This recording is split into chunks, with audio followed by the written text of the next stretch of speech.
योग आसन प्राणायाम आदि करते हैं, तब इसका पूरा लाभ होता है। तो मैं आपको आपकी जिंदगी के लिए छोटे छोटे कुछ 4 नियम बताना चाहता हूं, और ये 4 नियम का पालन आप सब करिए। मैं आपको विनम्रतापूर्वक लेकिन विश्वास से कहता हूं कि ये 4 नियम का जो भी पालन करेगा, जिंदगी में बीमारी और रोग उसको कभी आएंगे नहीं। परम पूजनीय स्वामी रामदेव जी खुद 40-45 साल से इन 4 नियमों का पालन करते हैं। आप भी अगर ये पालन करेंगे तो बहुत अच्छा होगा। मैं भी करता हूं मेरे जीवन में।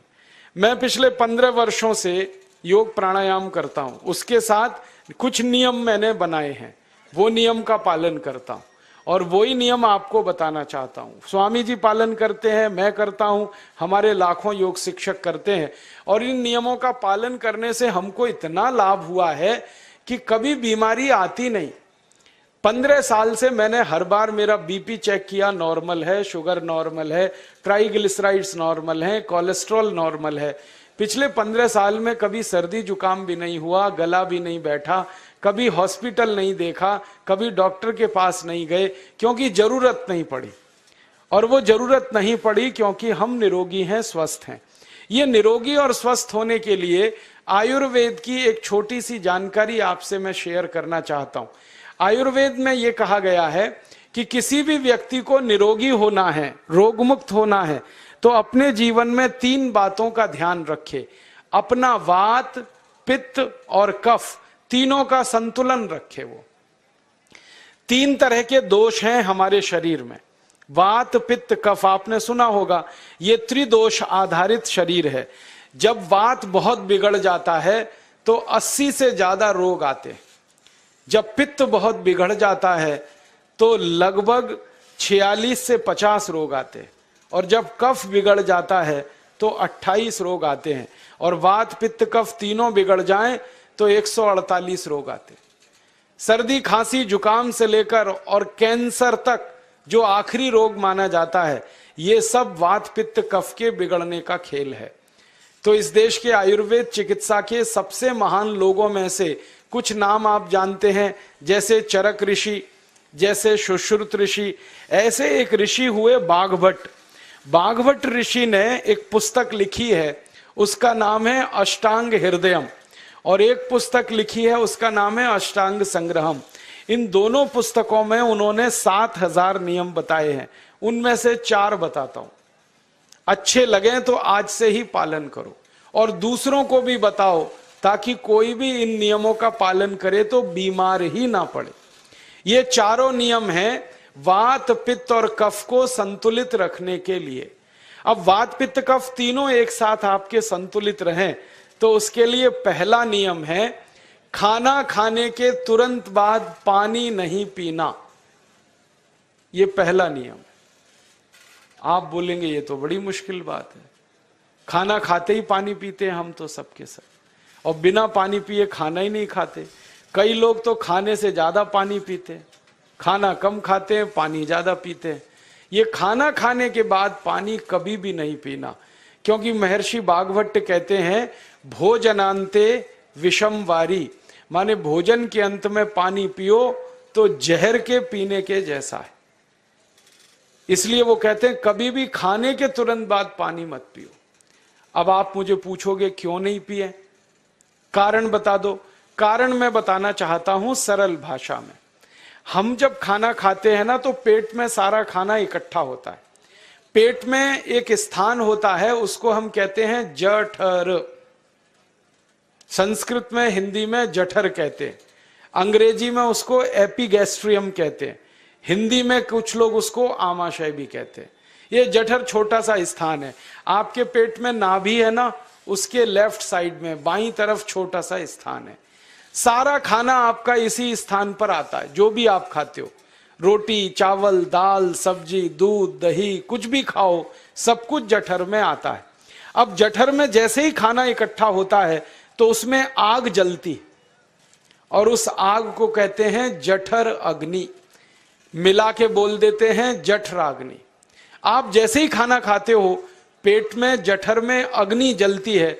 वो अग्नि खाने को पचाती है, और अग्नि खाने को ऐसे ही पचाती है जैसे रसोई घर की अग्नि खाने को पकाती है। आपके रसोई घर में आप अग्नि जलाओ, उसके ऊपर दूध रख दो, दूध में थोड़ा चावल डाल दो, अग्नि जब तक जलती रहेगी खीर तब तक बनती रहेगी। आप घर में अग्नि जलाओ, उसके ऊपर पानी रख दो, उसमें दाल डाल दो, दाल की पकने की क्रिया तब तक चलेगी जब तक अग्नि जलेगी। ऐसे ही पेट में होता है, जैसे ही आपने खाना खाया पेट में अग्नि जलती है, और जब तक अग्नि जलती है तो खाने के पचने की क्रिया चलती है। जैसे रसोई घर में खाना पकाते हैं वैसे ही पेट में भी खाना पकता है, इसी को हम पचने की क्रिया कहते हैं, अंग्रेजी में उसको डाइजेशन कह देते हैं। तो आपने खाना खाया, पेट में अग्नि जल गई, अब वो खाने को हजम करेगी, पचाएगी। अब मुझे एक प्रश्न का उत्तर दो आप, कि जैसे ही आपने खाना खाया पेट में अग्नि जल गई और वो खाने को पचा रही है, तुरंत आपने गट गट गट गट पानी पी लिया, और खूब ठंडा पानी पी लिया, बर्फ मिलाया हुआ पानी पी लिया, फ्रिज का पानी पी लिया। क्या होने वाला है? अग्नि जलेगी कि बुझेगी? अग्नि के ऊपर पानी डालो तो अग्नि और पानी की दोस्ती नहीं है, दुश्मनी है। पानी अग्नि को बुझा देता है। तो आपने खाना खाया, अग्नि जली, पीछे से गटगट पानी पी लिया, अब अग्नि शांत हो गई, अब खाना पचेगा नहीं, तो वो पेट में पड़ा पड़ा सड़ेगा, और सड़ा हुआ खाना 100 से ज्यादा विष पैदा करेगा, और वो 100 विष आपकी जिंदगी को नरक बना देंगे, और जिंदगी भर आप बीमार पड़े रहेंगे। आपको मालूम है, कई लोग कहते हैं मुझे पेट में बहुत गैस बनती है। ये गैस उन्हीं को बनती है जिनका खाना हजम नहीं होता। कोई लोग कहते हैं कि मुझे पेट में जलन होती है, ये जलन उन्हीं को होती है जिनका खाना पचता नहीं। कोई कहते हैं कि मेरे पेट में एकदम गुम हो जाता है, फूल जाता है, ये सब वो लक्षण हैं जब खाना पचता नहीं।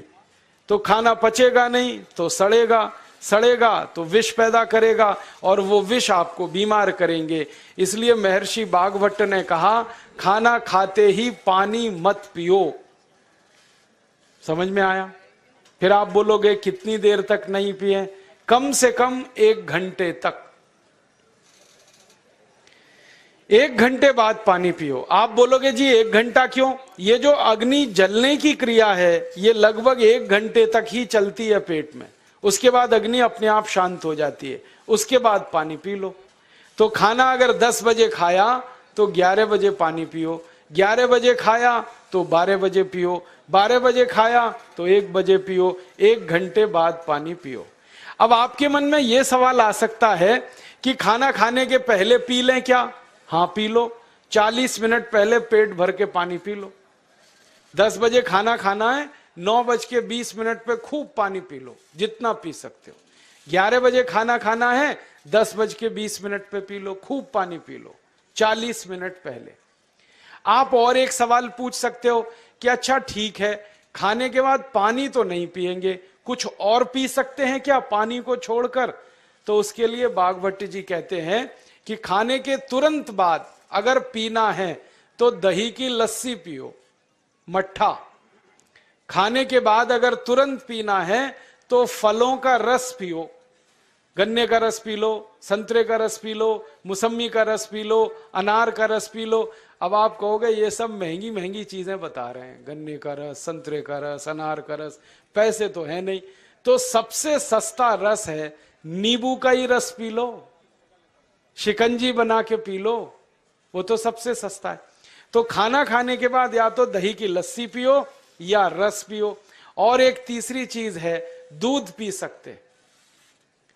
तो खाने के तुरंत बाद पीना है तो दही की लस्सी या मट्ठा, खाने के तुरंत बाद पीना है तो कोई फल का रस, खाने के तुरंत बाद पीना है तो दूध। पानी 1 घंटे बाद पियो। और अगर एक बात ध्यान रखो तो अच्छा है कि सवेरे खाना खाते हैं जिसको हम ब्रेकफास्ट कहते हैं, नाश्ता, तो फलों का रस पीना अच्छा, दोपहर को खाना खाएं तो लस्सी और मट्ठा पीना अच्छा, और रात का खाना खाएं तो दूध पीना अच्छा। जो लोग इस नियम का पालन कर सकते हैं जिंदगी में कभी भी 80 रोग उनको नहीं हो सकते।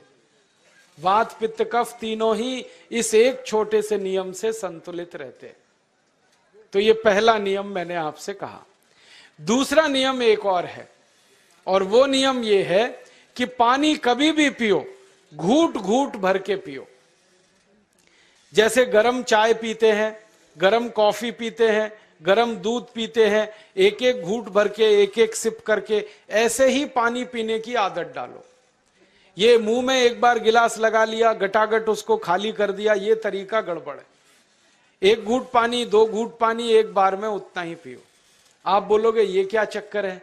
बात ऐसी है कि एक एक घूट पानी जब हम पीते हैं तो मुंह की लार पानी के साथ मिलकर पेट में अंदर जाती है, और ये जो मुंह की लार होती है ये क्षारीय होती है, और पेट में हमेशा अम्ल बनता रहता है।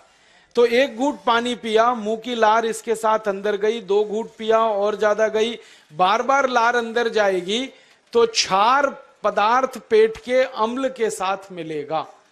पेट में अम्ल बनता है, मुंह में लार क्षारीय होती है, तो ये क्षार को अम्ल में मिला दिया जाए और ये अच्छे तरीके से मिलकर पेट में जाए तो कभी भी कोई व्यक्ति के पेट को अम्लता नहीं होती, एसिडिटी नहीं होती, और पेट में अम्लता नहीं होती तो रक्त में अम्लता नहीं होती, और जिनके रक्त में अम्लता नहीं होती उनकी जिंदगी में कभी भी वात पित्त कफ के असंतुलन की स्थिति पैदा नहीं होती।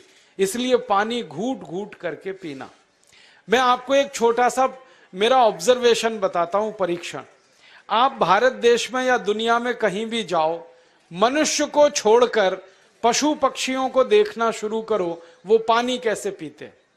किसी चिड़िया को पानी पीते हुए देखो, किसी पक्षी को पानी पीते हुए देखो, वो चोंच के एक बूंद ही के बराबर ही पानी उठाता है। एक बार में एक बूंद पानी लेगा, फिर थोड़ी देर चोंच चलाएगा, फिर पिएगा, फिर दूसरी बूंद लेगा, फिर चोंच चलाएगा, फिर पिएगा, फिर तीसरी बूंद। एक एक बूंद पक्षी पानी पीता है। कुत्ते को पानी पीते हुए देखो, चाट चाट के पानी पीता है। शेर को पानी पीते हुए देखो, चाट चाट के पानी पीता है। जितने जानवर चाट कर पानी पीते हैं, जितने पक्षी एक एक घूंट पानी पीते हैं, किसी भी पक्षी और किसी भी जानवर को डायबिटीज नहीं है, किसी को अर्थराइटिस नहीं है, कोई पक्षी ओवरवेट नहीं है, कोई पशु ओवरवेट नहीं है। वो सब स्लिम और ट्रिम हैं, क्योंकि वो इतने होशियार हैं कि पानी चाट के पीते हैं या घूट घूट करके पीते। अब मुझे ये हैरानी होती है कि ये पशु पक्षियों को कौन सिखाता है? वो अपने जन्म से ये ज्ञान सीख के आते, उनका कोई गुरु नहीं है, उनका कोई विद्यालय नहीं है, उनके कोई प्रशिक्षण शिविर नहीं लगते, फिर भी उनको इतनी अकल है कि पानी घूट घूट पीना।